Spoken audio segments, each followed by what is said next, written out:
So hello everyone, welcome back to our channel Master Mains. तो आज हम लेके आए हैं आपके लिए एक नया टॉपिक जो है digital personal data protection act, और जो अभी 2025 में इसका नोटिफाई किया गया रूल्स, ये लेके आए हैं। और ये बहुत ही इम्पोर्टेंट है। इवन एवरीवन जो भी सिटीजन है इंडिया के, वो तो सबको देखना चाहिए, क्योंकि ये हर किसी की बात है। चाहे वो कोई भी पर्सन हो, उसके डेटा के रिलेटेड बात है, तो हर किसी को देखना ही चाहिए ये। So without wasting our time, let us start the topic. तो डिजिटल शील्ड क्या हमें दिया गया है, वो देखते हैं उसके बारे में। सो 2023 में जो ये डेटा प्रोटेक्शन एक्ट आया था, ठीक है, और ये किस लिए आया था कि रेगुलेट करना था processing of data while ensuring right. तो आपकी जो डेटा है उसका प्रोटेक्शन करना था, प्रोसेसिंग करना था, और प्रोसेसिंग करना है लेकिन राइट को वायलेट नहीं करना है, इसका ध्यान दोनों बैलेंस करना था। तो अभी इसका रूल नोटिफाई हुआ है कि तो कंप्लायंस कैसे करना है एंड ऑपरेशनल फ्रेमवर्क क्या है। तो इसके लिए 18 महीने का टाइम दिया गया है कि आप कंप्लायंस जो है इसको करो, जो नोटिफिकेशन है उसका, ये रूल है उसका, ठीक है। नेक्स्ट चीज, इसको जो स्कोप क्या है इसको और एप्लीकेबिलिटी क्या है। तो किस किस डेटा के लिए एप्लीकेबल है, तो कोई भी जो डिजिटाइज्ड पर्सनल डेटा है उसके लिए एप्लीकेबल है, ठीक है। जैसे वो डिजिटल या डिजिटाइज जो भी दोनों डेटा हो वो भी है। और अगर डेटा अगर एक्स्ट्रा टेरिटरी में है तब भी उसके लिए एप्लीकेबल है, जैसे कि offering services goods to India, जैसे कि गूगल का है। तो गूगल का तो फिर भी ऑफिस इंडिया में है, किसी का ऑफिस नहीं है इंडिया में, वो भी एक डेटा प्रोसेस करता है, तो उसके लिए भी ये एप्लीकेबल है। लेकिन इसमें कुछ कुछ डेटा जो है एक्सक्लूडेड भी हैं। तो वो कुछ कुछ डेटा जो एक्सक्लूडेड क्या है, तो पर्सनल डेटा जो आपके डोमेस्टिक यूज के लिए है वो इसमें इंक्लूडेड नहीं है। दूसरा है क्या है कि अगर सेल्फ पब्लिश किया, जैसे कि व्हाट्सएप पे फेसबुक पे पब्लिश किया गया है, आपने पब्लिश किया है फोटो वगैरह ऐसा, तो उसके लिए एप्लीकेबल नहीं है। और तीसरा क्या है कि लीगल ऑब्लिगेशन अगर है तो उसके लिए भी एप्लीकेबल नहीं है, ठीक है। So this is very important कि कौन सा डेटा के लिए ये एप्लीकेबल नहीं है, तो ये जानना जरूरी है। द नेक्स्ट इज कि सिस्टम ऑफ एक्टर जो इसमें कौन कौन से ही हैं। तो एक तो है, तीन लोग हैं जो इसमें काम करते हैं। एक तो है कि डेटा प्रिंसिपल जो है जिसका डेटा है, ठीक है। दूसरा है डेटा फिड्यूशियरी, जो कंपनी है, चाहे वो फेसबुक हो गई, मेटा हो गई, इंस्टाग्राम हो गया, गूगल हो गया, जो डेटा लेता है, ठीक है। जो डिटरमाइन करता है कि पर्पस या मीन्स ऑफ प्रोसेस है, तो किस पर्पस का डेटा को प्रोसेस करना है, एडवर्टाइजमेंट के लिए करना है या फिर किसी और काम के लिए करना है, और किस तरह से प्रोसेस करना। और अगला है कि डेटा प्रोसेसर, ये वो होते हैं जो डेटा को एक्चुअल में प्रोसेस करते हैं, चाहे वो आपके गोल्डमैन सैक हो गए या फिर डेटा एनालिटिक्स कंपनियां होती है वो होते हैं, ठीक है। तो मैकेनिज्म क्या है इसका, कि जो प्रोविजंस इसके हैं वो क्या है कि एक तो आपको एक कंसेंट इंटरफेस होना चाहिए। जैसे कि आप मोबाइल में देखते हो कि जब भी कुछ भी आप लॉगिन करते होंगे तो उसमें पूछता होगा कि अलाउ डेटा परमिशन, कि डेटा हम आपका यूज करेंगे, तो एक एक्सप्लिसिट मेंशन होना चाहिए, एक्सप्लिसिटली रिक्वायर्ड होना चाहिए। And must be free, specific, informed, unconditional and unambiguous. ऐसा नहीं कि समझ में नहीं आना चाहिए हमको, जो होना चाहिए वो क्लियर कट होना चाहिए, सबको समझ में आना चाहिए। और रूल ये बोलता है कि ये होना चाहिए स्टैंड अलोन होना चाहिए, ठीक है, अलग अलग होना चाहिए, किसी पे डिपेंडेंट नहीं होना चाहिए। दूसरा एक आइटमाइज होना चाहिए, हर आइटम के लिए हर पर्पस के लिए आपको लेना पड़ेगा।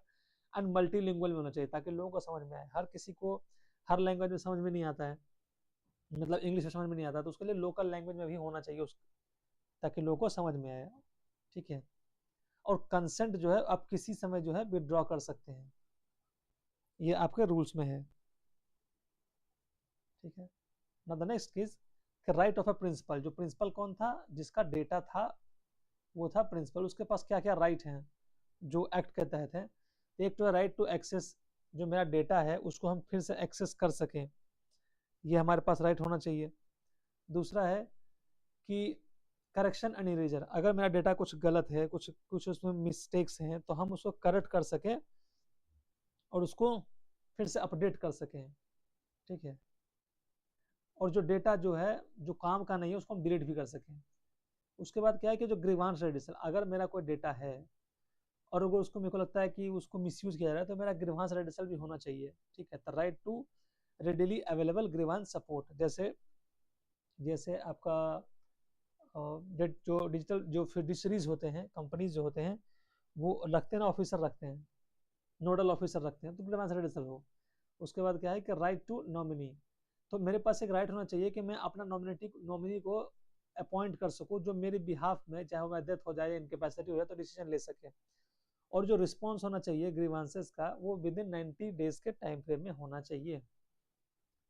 ठीक है, now there are some duties of fiduciary. तो हमने देखा प्रिंसिपल का ड्यूटीज, अब देखते हैं फिड्यूसरीज का ड्यूटीज। तो जो फिड्यूसरीज का ड्यूटीज है वो क्या क्या है? तो पहला है कि एक्यूरेसी होना चाहिए, जो डेटा होना चाहिए वो कंप्लीट होना चाहिए और एक्यूरेट होना चाहिए, कोई उसमें गड़बड़ी नहीं होना चाहिए, मैलाफाइड डाटा नहीं होना चाहिए, मिस इन्फॉर्मेशन नहीं होना चाहिए। दूसरा क्या है कि सिक्योरिटी, जो डेटा है वो रीजनेबल सिक्योरिटी में होना चाहिए, उसको रीजनेबल सेफगार्ड होना चाहिए। जो डेटा फिड्यूसरी जो है उनके पास जो डेटा है उसके पास रीजनेबल सिक्योरिटी होना चाहिए। नहीं बोल सकते हैं कि भाई ब्रीच हो गया, प्रॉपर सिक्योरिटी देना पड़ेगा आपको।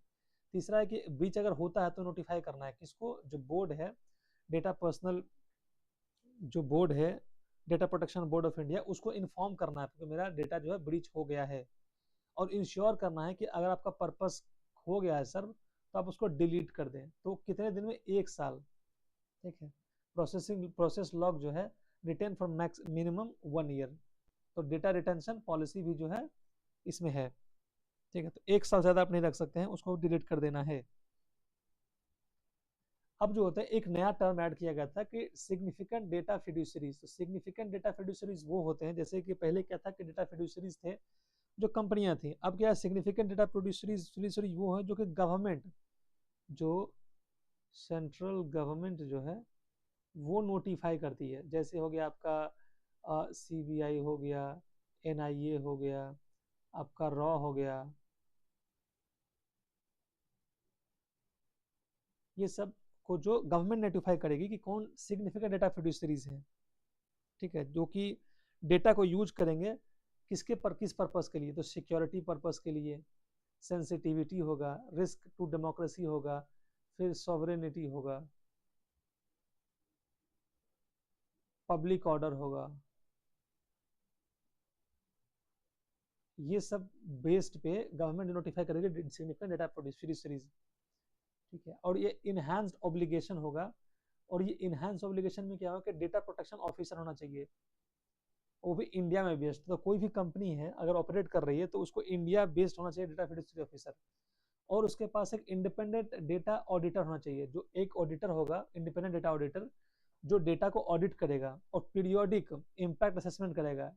Like data protection impact assessment होगा, किसका? Audit every 12 month. तो हर 12 महीने में उसका ऑडिट होगा और उसका इम्पैक्ट देखा जाएगा कि क्या इम्पैक्ट हुआ है। तो एक तो स्टैंडर्ड फिड्यूसरीज थे और एक सिग्निफिकेंट डेटा फिड्यूसरीज थे। ना next is protection to children. तो जो रूल ये भी कहता है कि मैंडेटरी है वेरीफाइबल पेरेंटल कंसेंट। तो पेरेंटल कंसेंट तो लेना ही लेना है अगर उसका डेटा को यूज करोगे आप तो।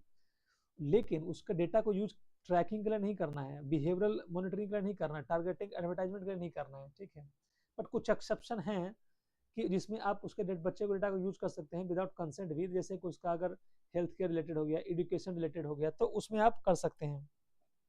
ठीक है, या चाइल्ड सेफ्टी हो गया, तो उसमें आप यूज कर सकते हैं। ठीक है, नाउ द नेक्स्ट इज कि जो वॉचडॉग बनाया गया एक digital personal board of India. तो digital personal board of India जो है वो बनाया गया, वो सेंट्रल गवर्नमेंट उसको अपॉइंट करेगी। ठीक है, तो ये काम क्या होगा इसका? तो मॉनिटर करेगा कंप्लायंस है कि नहीं, जो रूल्स है उसके हिसाब से, जो एक्ट है उसके हिसाब से। अगर कोई ब्रीच हुआ तो उसको इंक्वायरी करेगा और उस पर इम्पोज करेगा पेनाल्टी। ठीक है, and there is also mandatory, जो रूल्स में ये बोलता है कि एक डिजिटल पोर्टल होना चाहिए और ऐप होना चाहिए जहाँ पे कि आप कंप्लेन कर सकते हो और जहाँ पे आपको स्टेटस चेक कर सकते हो कि आपका ग्रीवांस रेड्रेसल हुआ है कि नहीं हुआ है। और अगर इससे संतुष्ट नहीं होते हो आप, तो आप जा सकते हो टीडी सैट में, जो एपलेट ट्रिब्यूनल है। टीडी सैट क्या होता है?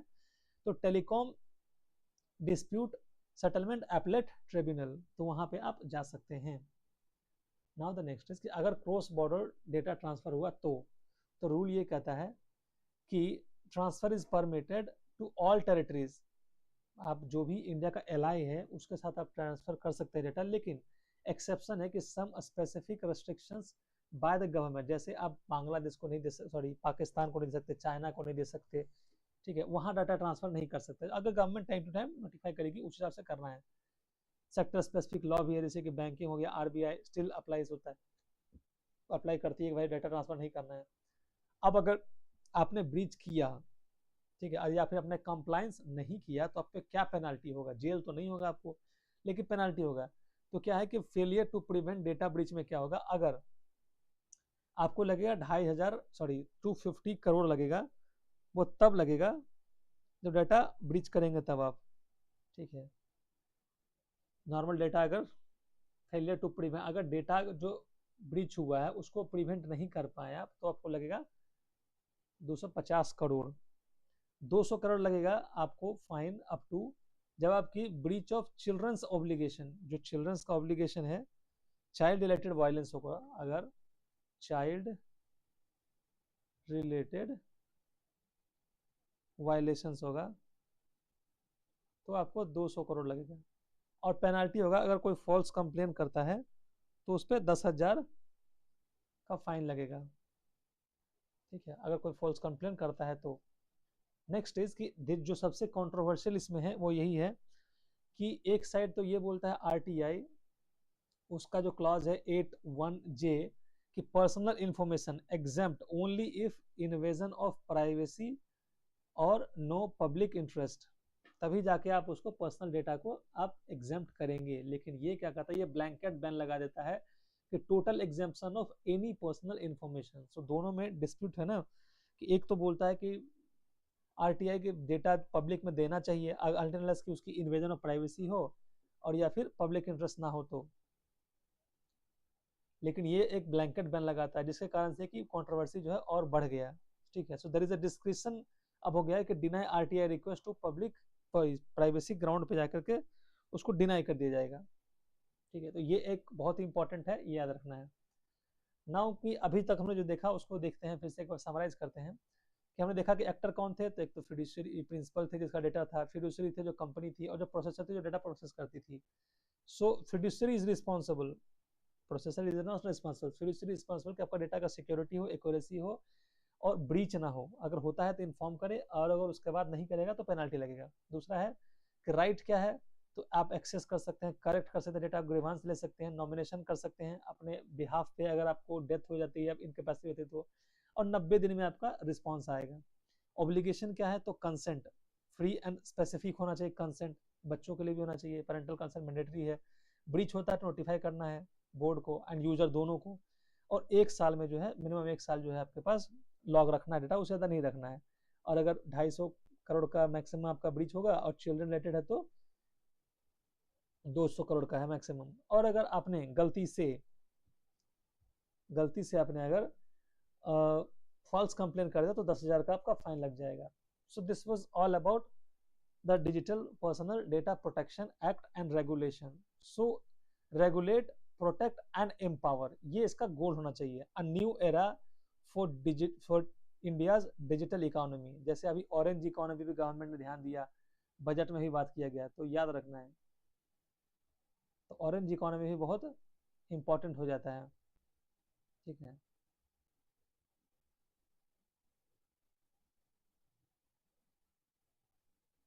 So this was all about the Digital Personal Data Protection Act and Regulation. So I hope it is clear that अगर आप एक बार इसको फिर से इसी वीडियो को देख लेना और एक अच्छे से नोट्स बना लेना अपना, ताकि आपको एक किसी अगर कोई एग्जाम के लिए प्रिपरेशन करो तो उसमें काम आ जाए। और अगर आप एग्जाम के लिए प्रिपरेशन नहीं कर रहे हैं आप, तो for general purpose also you should know all this information, because this is very much essential for every one those who are there in India, क्योंकि उनकी पर्सनल डेटा की सिक्योरिटी की बात है ये, तो हर किसी को जानना चाहिए।